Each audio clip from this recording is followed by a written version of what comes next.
Hello friends, welcome back to my channel focus on your goal. दोस्तों, आज का जो क्लास है वह एशिया का चौथा क्लास है और हमने पहले वाले क्लास यानी कि तीसरे क्लास में डिस्कस कर रहे थे स्थलाकृति यानी एशिया की स्थलाकृति के बारे में। तो जितने भी छात्र एवं छात्रा UPSC, BPSC, SSC, Bihar police, railway या अन्य किसी भी परीक्षा की तैयारी कर रहे हैं तो उनके लिए यह क्लास बहुत ही जरूरी है।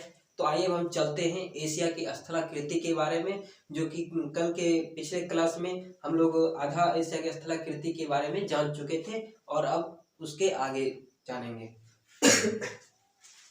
तो दोस्तों, एशिया के पर्वत के बारे में जान गए थे। अब हम जानेंगे कि एशिया में कहाँ पर पठार है, नहीं है।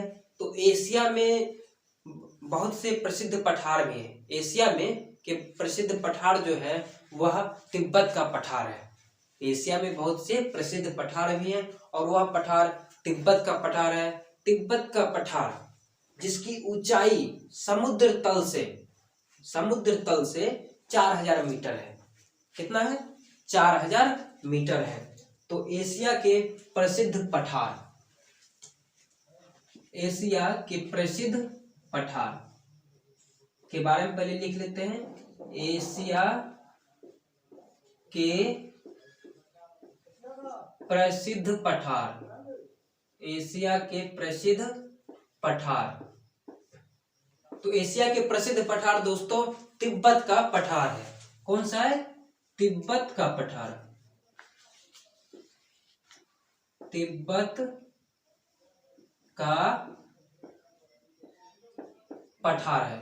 तिब्बत का पठार है। यह एशिया का सबसे ऊंचा पठार है। यानी तिब्बत का पठार जो कि एशिया का सबसे ऊंचा पठार है। क्या है? सबसे ऊंचा पठार। तो यहाँ पे हम लिख सकते हैं पहले कि सबसे ऊंचा पठार, सबसे ऊंचा पठार, सबसे ऊंचा पठार तिब्बत का पठार है, जिसकी ऊंचाई समुद्र तल से 4000 मीटर है। जिसकी ऊंचाई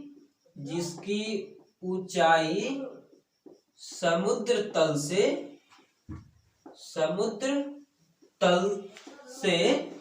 4000 मीटर है। कितना है? 4000 मीटर। तो अगर कभी कोई आपसे अगर ये पूछे कि एशिया का सबसे ऊंचा पठार कौन सा है, तो आपको बोलना है कि तिब्बत का पठार है और उसकी ऊंचाई कितनी है समुद्र तल से, तो आपको कहना है 4000 मीटर है समुद्र तल से उसकी ऊंचाई। दोस्तों, तिब्बत का जो पठार है, अब तिब्बत के पठार में उत्तर में क्या है, पूरब में क्या है, कुछ ना कुछ तो होगा ना। तो तिब्बत के पठार के उत्तर दक्षिण में हिमालय पर्वत है।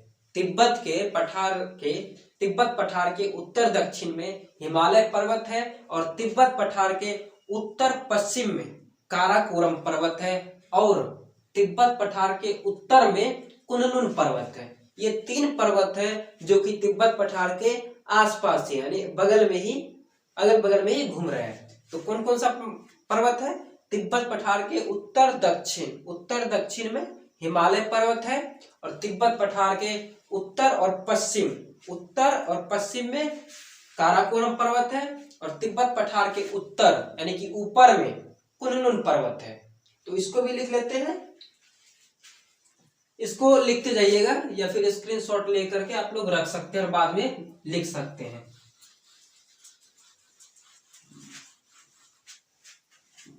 तिब्बत पठार पहला तिब्बत पठार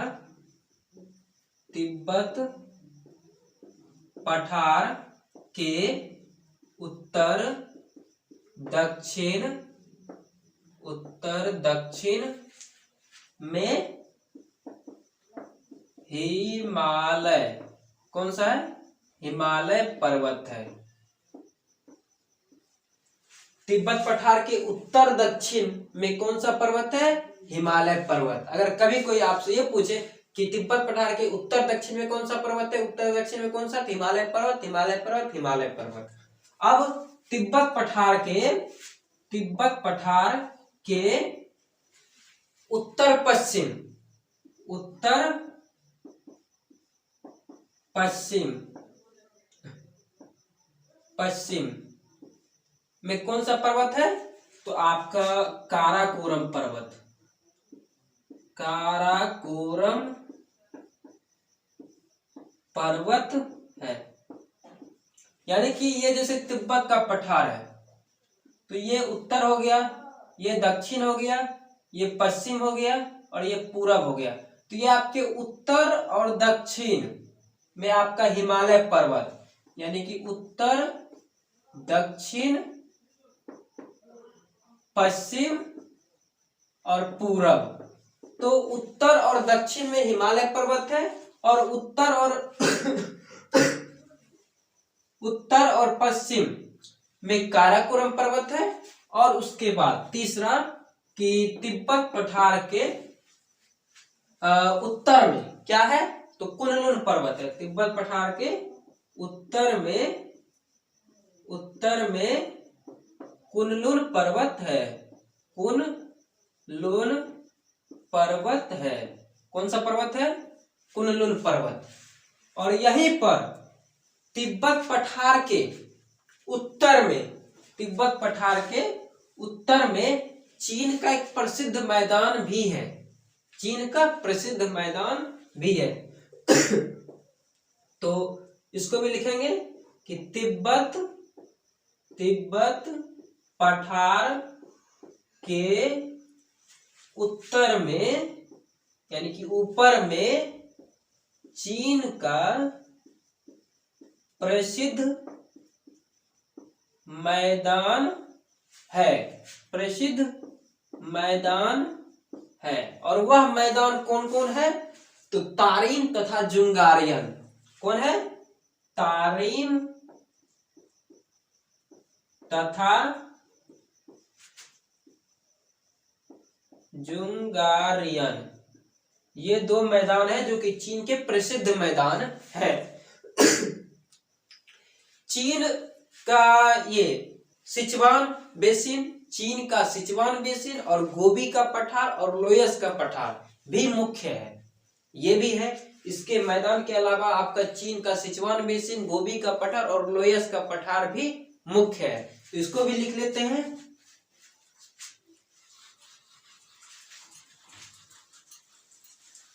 इसको मिटा लेते हैं पहले, उसके बाद अगला पॉइंट लिख लेते हैं। क्या किसी को कोई डाउट?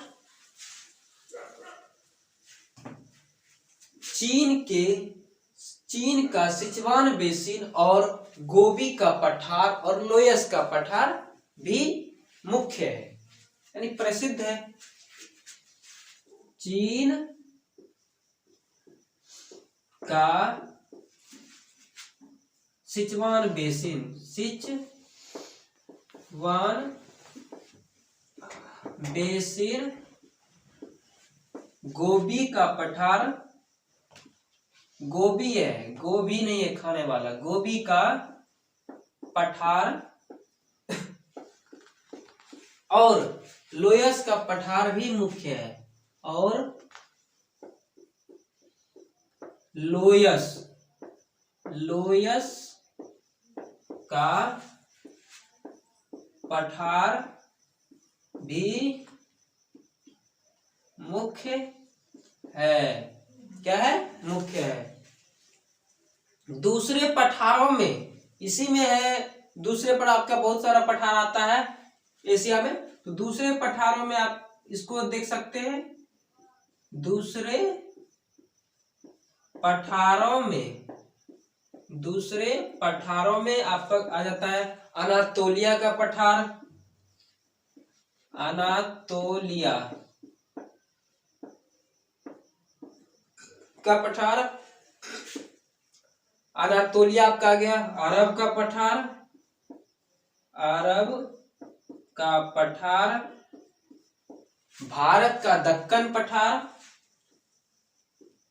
भारत का दक्कन पठार, पाटोम पठार, पाटोम पठार जो बेकाल झील के उत्तर में फैला हुआ है। कहां पे? बेकाल झील के उत्तर में। तो लिख लेते हैं कि बेकाल झील के उत्तर में, बेकाल झील के उत्तर में फैला है। आपका पाटोम पठार के बाद याकूत पठार, याकूत पठार और अल्दान पठार, अल्दान पठार। ये सभी पठार मुख्य है, ये सभी भी पठार मुख्य है, प्रसिद्ध है, उल्लेखनीय है। ठीक है ना। अल्दान का पठार भी मुख्य है। तो ये तो पठारों के बारे में बात कर रहे थे, तो पठार के बारे में आपको पता चल गया कि तिब्बत का पठार जो कि एशिया का सबसे ऊंचा पठार है, जिसकी ऊंचाई समुद्र तल से 4000 मीटर है। तिब्बत पठार के उत्तर और दक्षिण में हिमालय पर्वत है। तिब्बत पठार के उत्तर और पश्चिम में काराकोरम पर्वत है। तिब्बत पठार के उत्तर में यानी कि ऊपर में कुनलुन पर्वत है।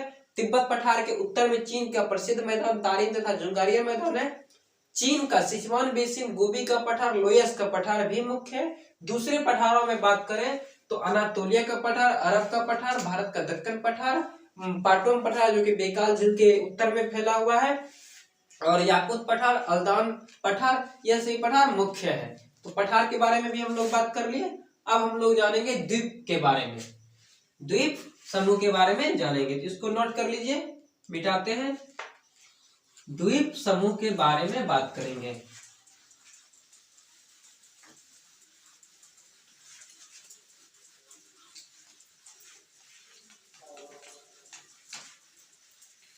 द्वीप समूह के बारे में, एशिया में कुछ द्वीप भी है, समझे ना। बहुत से द्वीप समूह भी आते हैं एशिया में, बहुत से द्वीप समूह भी आते हैं। ये पॉइंट है कि एशिया में बहुत से द्वीप समूह भी आते हैं। तो आपका इसमें आ जाता है मुख्य रूप से ताइवान, जापान, सखालीन, कुराइल, ये सभी मुख्य द्वीप हैं, उल्लेखनीय है। और भी सभी द्वीप आते हैं, लेकिन इन द्वीप में प्रायः भूकंप आते रहते हैं, और भूकंप आते रहते हैं इसीलिए ज्वालामुखी यहाँ पर फटते रहता है, समझे ना। इसीलिए वहां पर जल्द कभी उतना ज्यादा बिल्डिंग नहीं बनता है, वहां पे लकड़ियों का ज्यादातर घर का उपयोग किया जाता है, क्योंकि हमें बार बार भूकंप आते हैं, जिसके चलते वहां पे मकान सब ढह जाते हैं। तो कौन कौन से द्वीप मुख्य है? तो आपका ताइवान,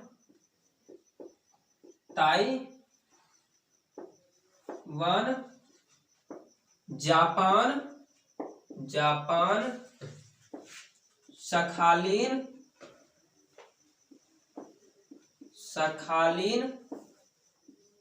तथा कुराइल आदि सम्मिलित है। आदि यानी इत्यादि भी लगा सकते हैं, और भी द्वीप हैं। इन द्वीपों में प्रायः भूकंप आते रहते हैं। इन द्वीपों में प्रायः भूकंप आते रहते हैं और ज्वालामुखी फटते रहते हैं, और ज्वालामुखी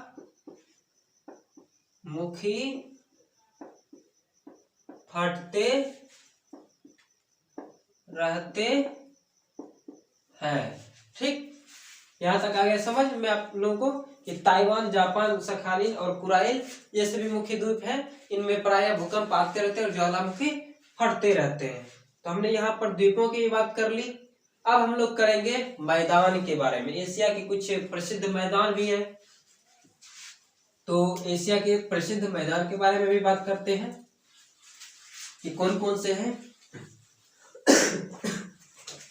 एशिया में जो आपका प्रसिद्ध मैदान है उसमें सबसे पहला मैदान आता है आपका पश्चिमी साइबेरिया का मैदान, जो कि यूराल के पूर्व में फैला हुआ है। एशिया के प्रसिद्ध मैदान, एशिया के प्रसिद्ध मैदान, इसमें पहला मैदान आपका आ जाएगा दोस्तों कौन सा, पश्चिमी साइबेरिया का मैदान, पश्चिमी साइबेरिया का मैदान, पश्चिमी साइबेरिया का मैदान जो कि यूराल के पूर्व में फैला हुआ है, जो यूराल के पूर्व में फैला है। ठीक, दूसरा आपका मैदान है कजाकिस्तान का मैदान, ये भी प्रसिद्ध है, कजाकिस्तान का मैदान। तीसरा आपका है जो कि भारत में सिंधु गंगा का मैदान, तीसरा मैदान जो है जो कि प्रसिद्ध मैदान है वह है सिंधु गंगा का मैदान, सिंधु गंगा का मैदान। चौथा आपका है इरावदी मेकोंग नदियों द्वारा निर्मित मैदान, इरावदी मेकोंग नदियों द्वारा निर्मित मैदान, ये भी उल्लेखनीय मैदान है, ये भी प्रसिद्ध मैदान है, इसके बारे में भी चर्चा किया जाता है। और एक आपका है पांचवा जो आपका एक आता है वह है ईरान इराक का दजला फरात मैदान भी प्रसिद्ध है। ईरान इराक का दजला फरात का मैदान, ये भी प्रसिद्ध मैदान है। तो ये हो गया एशिया का मुख्य मैदान, मेन मैदान, प्रसिद्ध मैदान, उल्लेखनीय मैदान। कौन कौन सा है, तो पश्चिमी साइबेरिया का मैदान जो कि यूराल के पूर्व में फैला हुआ है, सिंधु गंगा का मैदान, कजाकिस्तान का मैदान, इरावदी मेकोंग नदियों द्वारा निर्मित मैदान और ईरान इराक का दजला फरात मैदान, ये सभी मैदान फेमस है। ठीक ना। अब हम लोग बात करेंगे नदियों के बारे में।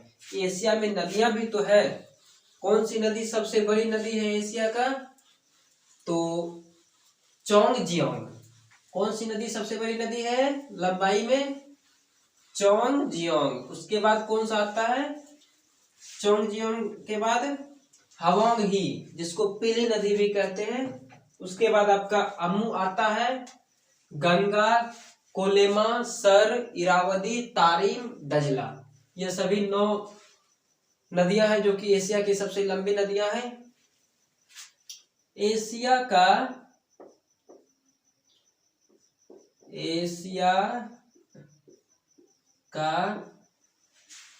नदियां लंबाई में क्रमशः, एशिया का नदियां लंबाई में